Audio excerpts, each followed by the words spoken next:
안녕하세요. 주식의 소리의 애소르입니다. 아직 7월 셋째 주가 찾아오지도 않았지만 4주차 공모주들을 조금 빨리빨리 살펴보려고 합니다. 4주차에는 겹쳐있는 공모주들이 꽤 많아서 미리미리 좀 살펴봐야 제가 일정에 맞춰서 영상을 업로드할 수 있을 것 같거든요. 먼저 어쩌면 7월 우리의 최고 기대주 성일하이텍부터 파헤쳐보는 시간을 가져보겠습니다. 성일하이텍은 2차전지 리사이클링 전문 기업입니다. 조금 더 구체적으로 사업 분야에 대해 얘기를 하자면 전기차, 휴대폰, 노트북, ESS, 전동 공구 등에 포함된 사용하고 남은 2차전지 폐배터리와 이 배터리 제조 공정에서 나오는 불량품이나 스크랩들을 재활용해서 2차전지 양극재에 꼭 필요한 필수 원소재들을 생산하는 사업을 영위하고 있어요. 여기서 양극재의 원소재를 생산한다고 했는데 양극재가 무엇이냐? 2차 전지는 크게 양극재, 음극재, 분리막, 전해액 이렇게 4가지 물질로 구성이 되어 있습니다. 양극재는 전지의 전압, 에너지 밀도, 수명, 출력을 결정하는 아주 중요한 소재고요.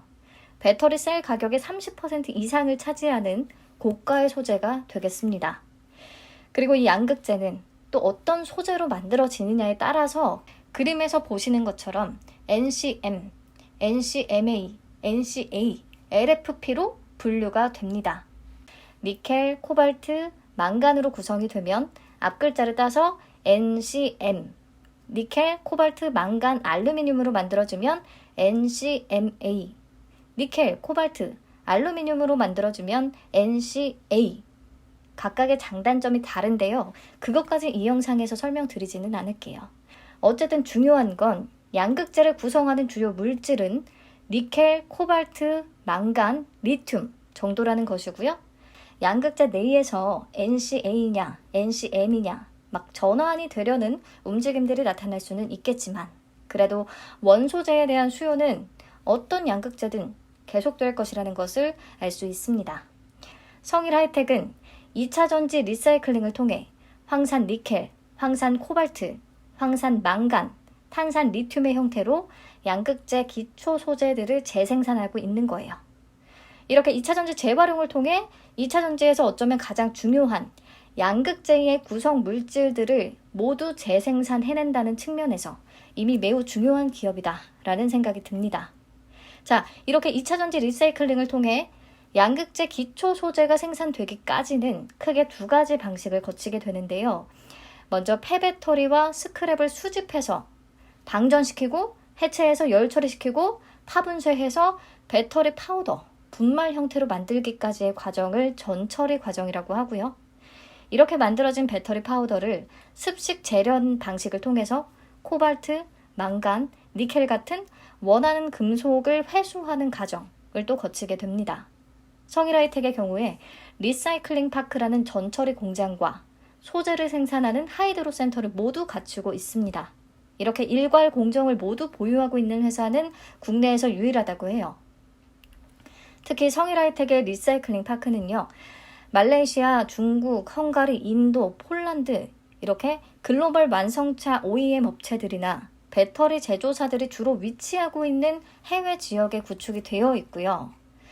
이 중에 헝가리 제2 리사이클링 파크는 유럽 최대 규모의 전기차 배터리 팩 해체 및 전처리 공장이라고 합니다. 안정적인 수급망을 확보했다라고 볼 수 있는 부분이고요. 2030년까지 리사이클링 파크를 30개 확보해서 캐파를 7배까지 확대하는 게 목표라고 하네요. 네, 이렇게 해외 법인을 통해 제조된 배터리 파우더를 받아서 군산 하이드로 센터에서 양극재 원소재들로 제품화하는 과정을 거치고 있는 겁니다. 근데 원재료 주요 매입처 표를 보니까 해외 공장으로부터는 배터리 파우더를 확보하고 있고 또 삼성 SDI가 보이더라고요.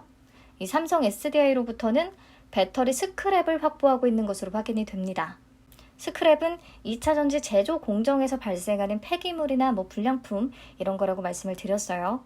아무튼 배터리 스크랩 형태로 받으면 성일하이텍이 전처리 공정부터 진행을 다 하는 거죠. 파우더 형태로 만들고 그 다음에 소재를 추출하고 네, 삼성 관련해서는 뒤에서 조금 더 얘기하도록 하고 넘어가겠습니다. 성일하이텍의 주요 고객사는 자동차 제조사, 배터리 제조사, 2차 전지 소재 회사가 되겠죠.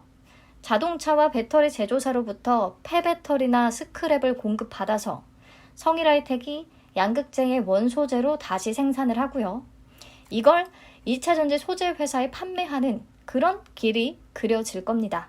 보시면 테슬라, 현대차, 아우디, 벤츠, 폭스바겐, GM 같은 글로벌 완성차 업체들과 삼성 SDI, SK온, LG 엔솔, CATL 등 글로벌 배터리 제조사, 에코프로, 코스모 신소재, 포스코 케미칼, LNF 등 주요 소재 회사들 모두 성일하이텍의 고객사들이에요. 굉장히 탄탄하죠. 또 특정 고객사에 편중되지 않은 포트폴리오를 갖추고 있는 것으로 보이고요. 굉장히 안정적인 서플라이 체인을 확보했다라고 할 수 있겠습니다. 자, 그러면 이렇게 주요 기업들과 관계를 맺을 수 있었던 이 회사의 경쟁력은 무엇일까?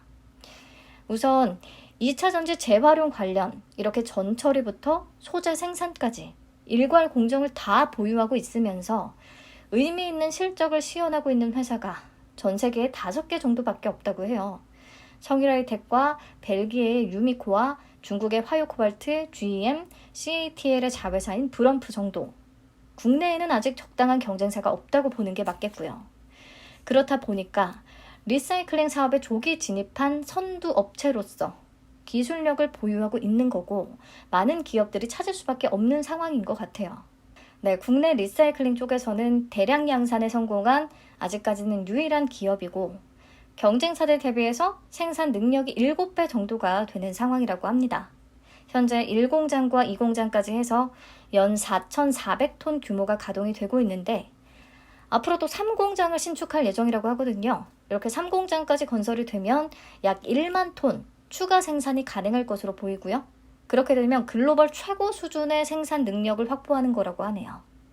이번 공모를 통해 투자 자금을 받으면 아예 생산 능력 격차와 기술력 격차를 더 벌려버리겠다라는 전략을 쓰는 거죠.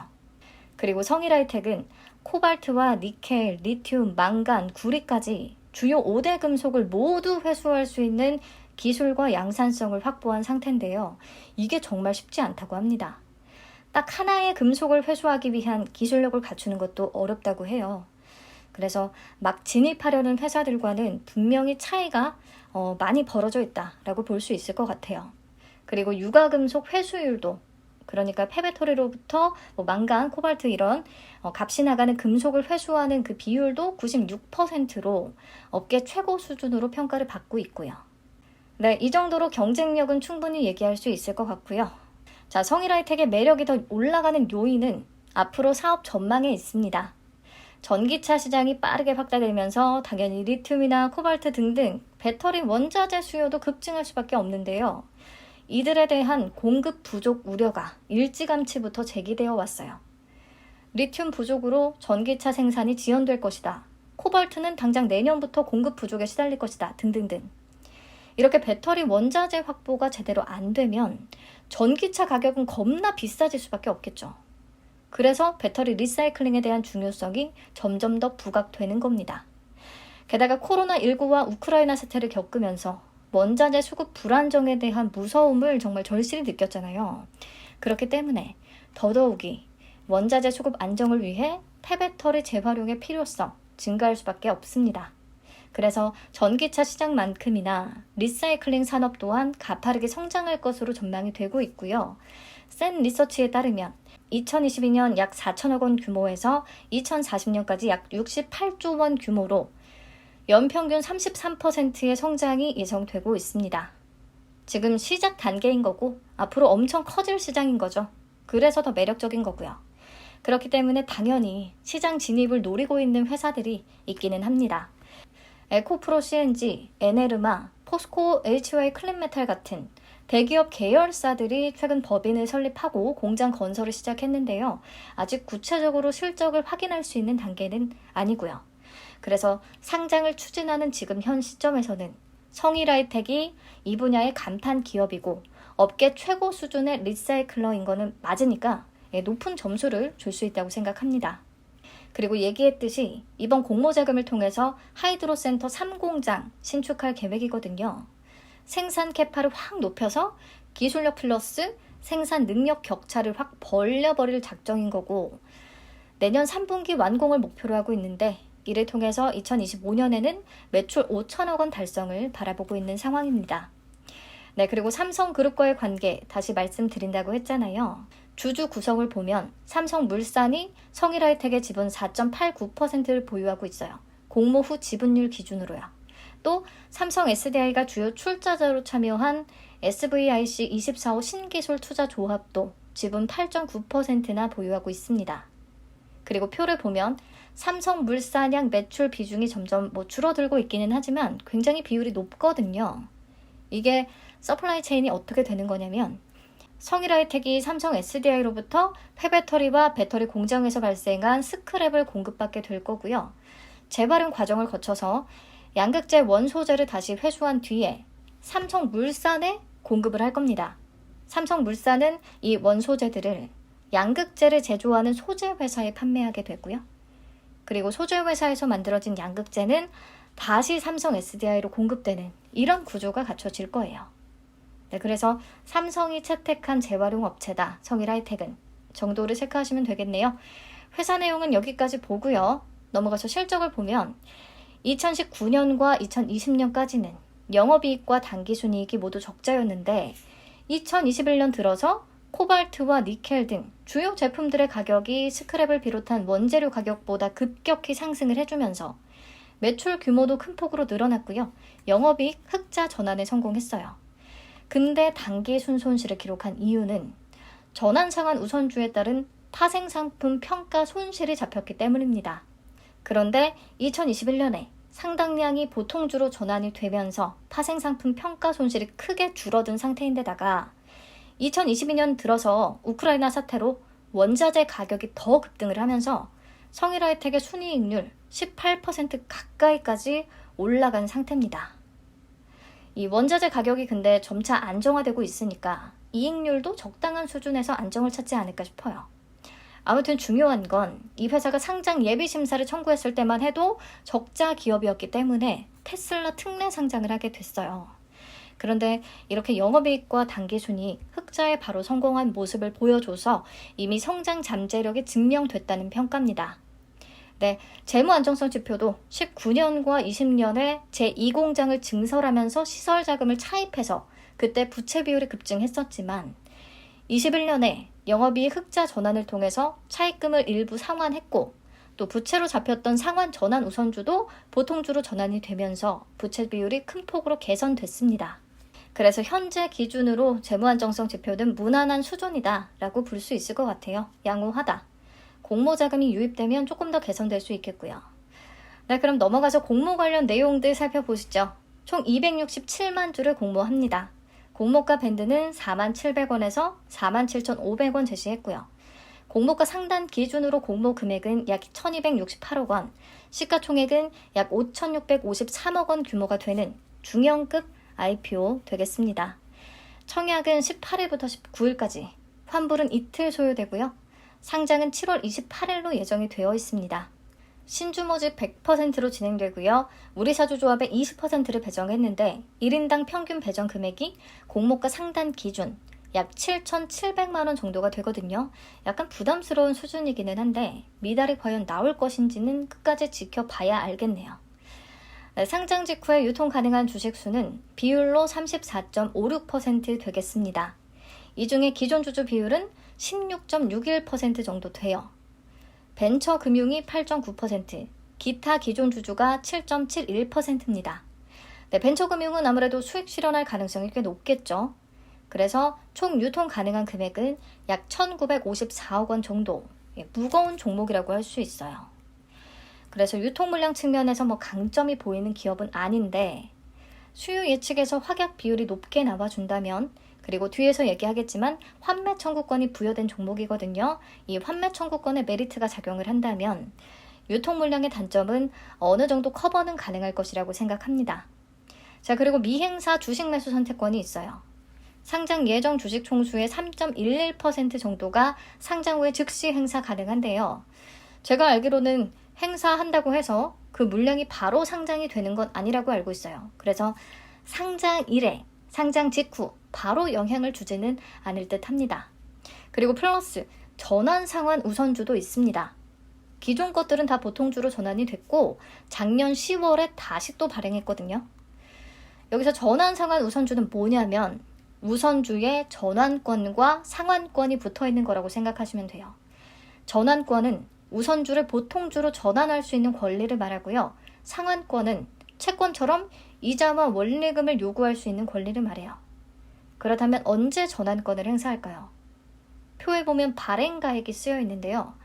전환권을 행사해서 우선주를 보통주로 바꿔서 받을 때 주식 한 주당 가격이 발행가액이 되겠습니다. 그렇다면 이 발행가액보다 현재 주가가 훨씬 높은 경우 보통주로 전환하는 게 유리하겠죠. 발행가액과 주가의 차이만큼 차익 실현을 하는 게 채권처럼 원리금을 챙겨받는 것보다 더 큰 이익을 챙길 수 있게 되는 겁니다. 자, 그런 측면에서 성일하이텍이 증시에 매우 성공적으로 안착을 한다면 공모가 상단 가격이 이미 47,500원이니까 발행가액과 갭이 조금 존재하는데 여기서 훨씬 더 오를 수가 있잖아요. 그렇다면 전환권을 행사해서 보통주로 전환할 가능성이 매우 높겠죠. 근데 다행인 건 3개월 보호예수가 걸려 있습니다. 그래서 바로 매도 물량으로 쏟아져 나오지는 못해요. 자, 드디어 말씀드리네요. 성일하이텍 공모주의 가장 큰 매력 포인트, 바로 3개월 환매 청구권이 되겠습니다. 테슬라 특례 상장이기 때문에 환매 청구권이 붙었어요. 상장일로부터 3개월까지 기간 동안에 혹시나 성일하이텍의 주가가 너무 빠져버리면 공모가의 90% 수준에서 이 주식 다시 사가세요 라고 우리가 권리를 행사할 수 있는 내용인 거예요. 즉 공모가 대비 10% 이상 하락하게 되면 주관한 증권사에다가 에이 그냥 이 공모주 쓸데없어요. 공모가의 90% 수준에서 다시 사가주세요 라고 할 수 있다는 말이에요. 자, 이렇게 환매 청구권이 붙어 있으면요. 어차피 급락해도 나는 믿을 구석이 있다. 그래서 어느 정도 하단이 보장이 되기 때문에 사람들이 상장일에 동시호가 때부터 급하게 매도하지 않습니다. 그래서 매도세가 적으니까 매수세가 붙어줄 때 더 잘 올라갈 수 있는 거고요. 그래서 보통 환매 청구권이 붙은 종목들은 성과가 좋습니다. 근데 중요한 거, 행사 대상 주식란을 보시면 일반 투자자가 해당 주식을 매도하거나 배정받은 계좌에서 인출하는 경우 또는 타인으로부터 양도받은 경우에는 제외된다 라고 쓰여 있어요. 환매 청구권의 행사 가능성이 있다고 보신다면 가족계좌 몰아받거나 타사 대체 출고하거나 자사 출고하시면 안 된다는 뜻입니다. 권리가 소멸되거든요. 네, 그래서 주의사항 체크해 주시면 되겠고요. 공모가 어떻게 산정했는지 체크해 보시죠. EV 에비타를 활용했어요. 시설 투자가 중요한 산업이기 때문에 감가상각비로 인해서 순이익이 왜곡되는 부분을 조정하기 위해 사용했다라고 생각하시면 되겠고요. 비교 기업으로는 LNF, 코스모신소재, 포스코케미칼, 후성, 첨보 이런 소재 기업들을 선정했더라고요. 이 중에 포스코케미칼과 후성은 EV 에비타가 너무 높거나 낮아서 아웃라이어로 제외됐고요. 나머지 3개 기업의 평균 EV 에비타는 31.6배로 계산이 됐습니다. 넘어가서 주당 평가가액을 산출할 때 2023년 추정 에비타에다가 할인율 23%를 적용해서 현재 가치로 땡겨왔더라고요. 지금 순이익이 흑자인데 왜 이렇게 미래 가치를 또 썼느냐. 네, 내년 10월부터 군산 제3공장의 가동을 전망하고 있어서 그때 생산량이 크게 증가할 예정이기 때문이라고 해요. 미래 가치 땡겨 잡은 거죠. 네, 여기에다가 적용 EV 에비타 31.6배를 곱해서 EV 기업가치 평가액 8,579억 원을 계산했고요. 순부채를 빼서 평가시가총액 8,075억 원을 도출합니다. 적용 주식수로 나눠서 주당 평가가액 65,809원이 나왔고요. 여기다 할인율 38.15%에서 27.82%를 적용했는데 공모가 상단의 기준 할인율은 그냥 평균 정도로 보입니다. 뭔가 수익 예측 때 공모가 상단에 초과한 금액을 적어내는 기관들이 많을 것 같은데요. 배정을 받기 위해서. 근데 요즘 시장 분위기 반영해서 상단에 그냥 결정을 해줬으면 하는 바람이 있네요. 네, 이번에는 우리에게 익숙한 PER을 활용해서 밸류에이션을 한번 해봤습니다. 순이익은 22년 1분기를 연환산하 수치를 적용했고요. 7월 8일 기준의 시가총액을 기준으로 PER을 계산하면 LNF는 27.21배, 코스모신소재는 41.81배, 첨보는 44.28배가 나옵니다. 성일하이텍은 공모가 상단 시총 기준으로 15.53배로 계산되고요.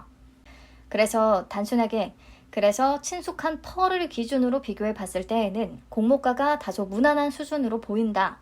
업사이드가 열려있다는 생각이 든다 라고 할 수 있겠습니다. 자, 그럼 정리할게요. 성장성이 있는 섹터인데다가 리사이클링에서 경쟁력이 매우 높은 선도 업체라서 좀 기대되는 부분이 있고요.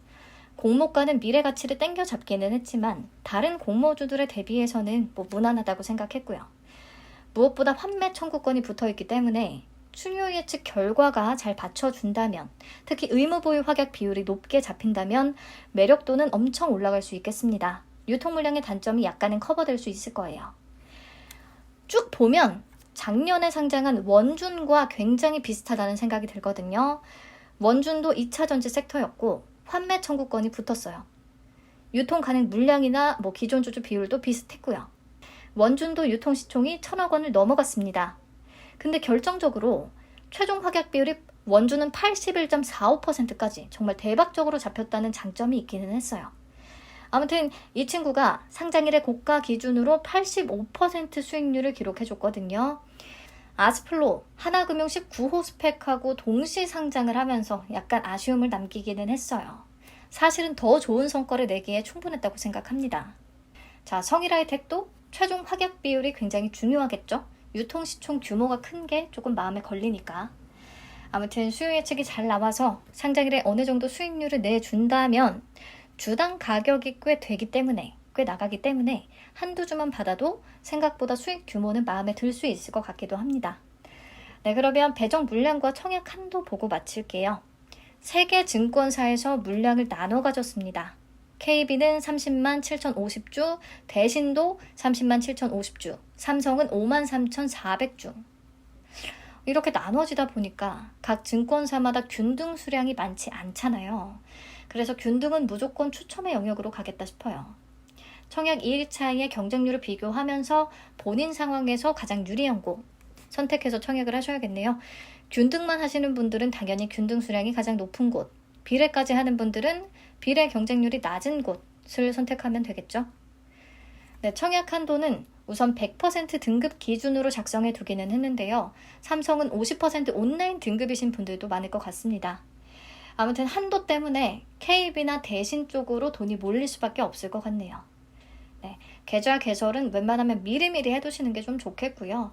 최소 청약 수량은 10주입니다. 네, 영상 길다고 맨날 잔소리 하시는데 저는 왜 이렇게 말을 안 들을까요? 얼른 끝말 좀 할게요. 수요 예측 결과는 14일에 발표됩니다. 그때 다시 내용 짚어드리도록 하고요. 인사드릴게요. 남은 주말 잘 마무리하세요.